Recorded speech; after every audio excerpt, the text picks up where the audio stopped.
Good day, viewers, and welcome back to yet another episode of the Regional Review. My name is Desiree Gases, and I am the NMH correspondent for the Central North. Well, viewers, today is actually, I think it's one of my favorite days. Today is No Give Up Day. Okay, I think that we can all attest to the fact that sometimes life can throw things at you that can really cause you to find it hard to keep your head above the water. But you know what I like to say? I like to say that, you know, if you're getting negativity thrown at you, you should just know that you're doing something right. You're shaking the matrix, you know, it's shaking. You're doing something right. So for me, that's a sign to keep on going. But without rambling too much, stay tuned for the following video.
Well, viewers, thank you so much for staying tuned, and I really do hope that you do not give up, because I think we can all attest to the fact that nothing good ever comes easy. Now we're going to be moving on straight into the news segment. First, in our news segment, I did visit the NAMCOL of Otjiwarongo, and that was due to the fact that NAMCOL had recently suspended all its AS level learners due to the fact that they did not purchase a certain pocket Wi-Fi. Well, as I spoke to the learners, I did find out that the school did mention that they were going to have pocket Wi-Fi's in the beginning of the year, but they did not emphasize the fact that this was going to be compulsory. As some of the learners said, they did say, quote, you can buy it if you want to, unquote. And some of these learners were really disappointed to find out that they were going to be suspended due to the fact that now the school had deemed the pocket Wi-Fi's compulsory. And some of the learners did complain about the fact that they could not afford this pocket Wi-Fi, as it does cost 690 Namibian dollars. And some of the learners did speak to me, as you will see in a few moments, as I took some clips of speaking to some of these learners, where these learners definitely expressed how they felt about the fact that this pocket Wi-Fi was deemed compulsory. And some of the learners had also spoken about the fact that it is unnecessary for some of them to buy this pocket Wi-Fi, as NAMCOL Otjiwarongo does have Wi-Fi on its premises, and the students do have access to this Wi-Fi. And another point that they did emphasize on was that the school still deemed the Wi-Fi compulsory to learners who do have internet access at home, but they also did deem it compulsory to students who do not even have a smartphone, much less a computer at home, as these learners do come from informal settlements. But I would not like to ramble too much, and I would like you to watch the following clips, as some of the students rather spoke to me and gave me their perspective on the fact that the pocket Wi-Fi's are now deemed compulsory. So stay tuned for that.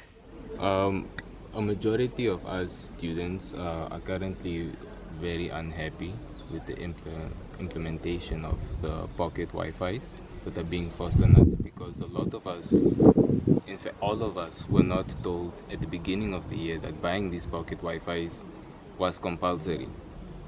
The management came in a week or two, and they came in the hall and told us that if we did not buy these pocket Wi-Fi's, we would be suspended and we would not be attending classes. Personally, I feel like this is very unfair, because it is like we are getting robbed. a lot of us, some of us, have Wi-Fi at home, so there is no need for us to buy pocket Wi-Fis. Some students can simply not afford to buy pocket Wi-Fis. So yeah. What do you think this has done between the relationship of the school and the learners? It's definitely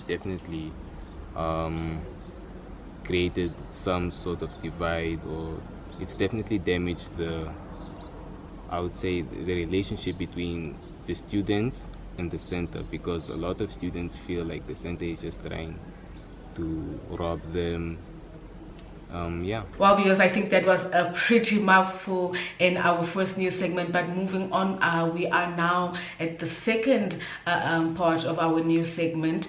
We did visit what is called the Tip Top Textiles, a material shop owned by Nazla, or Miss Nazla. She has definitely been having this textile material shop basically for a very long time, and I had a bit of a chat with her where she spoke to me about her journey with having this material shop, how small she started off, and you know how much time it took for her to grow to where she is now. And she also did speak about how COVID-19 definitely took a hit at the business, and how she improvised in regards to COVID-19 and how that helped her keep her business afloat. But I'm not going to talk too much on that, because later on in our interview segment, Naza will definitely go into detail about what her business is, what exactly it offers, and this, that, and the third. So stay tuned for that. Kaap vol Hoop vertel stories van die Kaap en sy mense, en uit die stories en ervarings deel ons mooi en unieke plekke om te sien en te ervaar. Kaap vol Hoop gaan waar die Kaapenaars gaan en gaan kuier waar die Kaapenaars kuier. Van die strande tot die wynlande en die sportvelde tot die restaurante.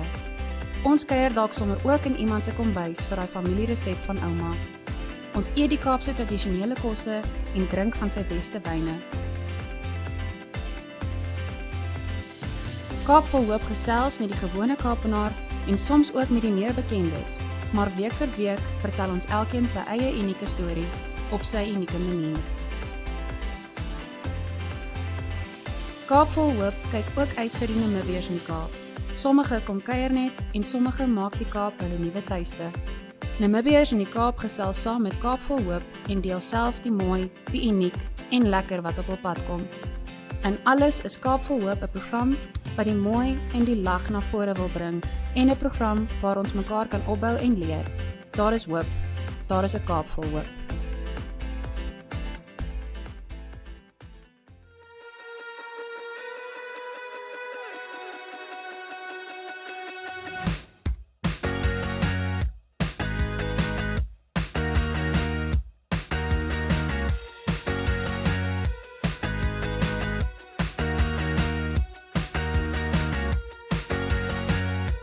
Well, viewers, welcome to our interview segment.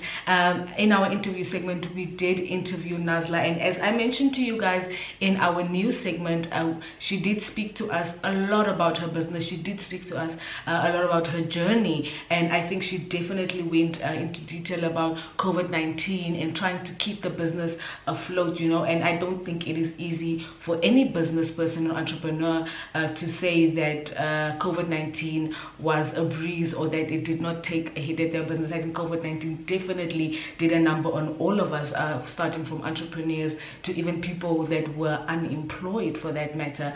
But Nazla is going to tell us about her business, the effects that COVID-19 had on her, how she started the business. You know what? I will let her speak. So stay tuned for that. I am Nazla Kodongwidi.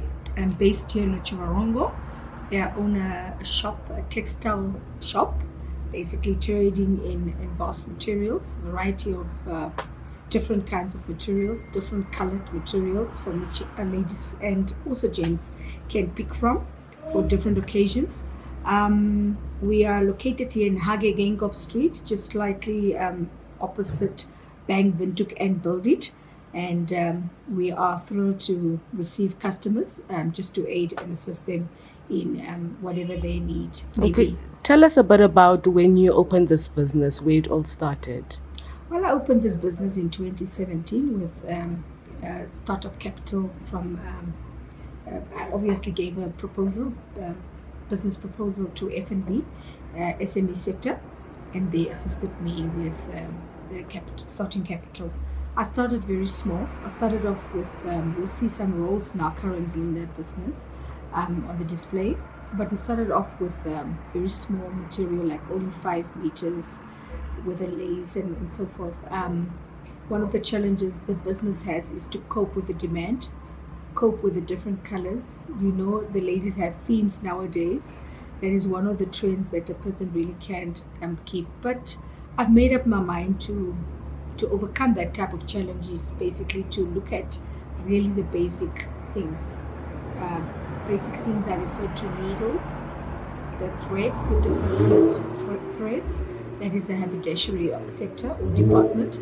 It was also one of the things that helped with the growth as we grew. Basically, added on this department for the haberdashery, and then you get the cotton tools. Cotton tool is a material fabric by which gentlemen we know they make overalls with, or some uniforms for the ladies, and we have different colors of that. We used to start with very small. Some of the materials we never had. We're now adding on as the demand goes. And as a manager of the business, a managing member of the business, I've now was able to set priority for what I should acquire. As I said, that is one of our challenges, is to cope with the demand. Today you will think bottle green is the color, or emerald is the color. Then tomorrow it's rust brown or a burnt red, orange. And Tell us a bit about what would you say sets you apart from all the other material shops? That was my secret, is to acquire the colors that the client is looking for. I obviously now one of my competitors is just across the street. Ngulushi, I don't know whether I pronounce her name right. It's a Chinese, but I'm not. I thought to myself that was a threat to me, though, when they came to town. But how I would have overcome that threat, basically, I created an opportunity by basically making sure I have the most needed items. For example, you will get people. I don't want to find a customer saying, "We've looked in all this Ochivarongo. There's not a thread picker, or a scissor, or small things like that, or a chalk." When the customers, when the ladies tailor, they use a chalk. I've had comments like that, but I don't want to, when a comment like that comes, then I know where the need is, and immediately I follow up, and that is how I think I overcome. And also, I would say quality. Quality. If you look at my mini mat is what is the material by which we actually call it the uniform material, but it's the actual name by the factory is mini mat. I've had tailors who said mine is of quality. If you press it, if you iron it, it's really quality, it's not plastic, and that gives me a courage and just to strength also to acquire what customer would not just fulfill that demand, but also just make them happy with the product at the end of the day.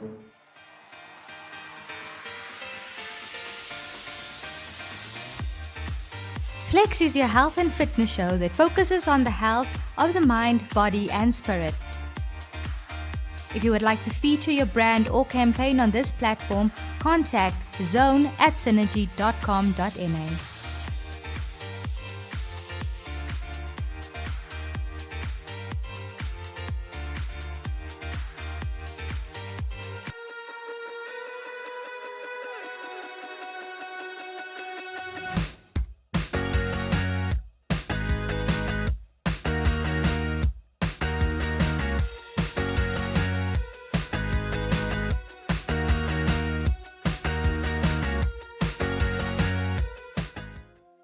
Okahanya can expect sun through high clouds for the next 3 days along with hotter weather.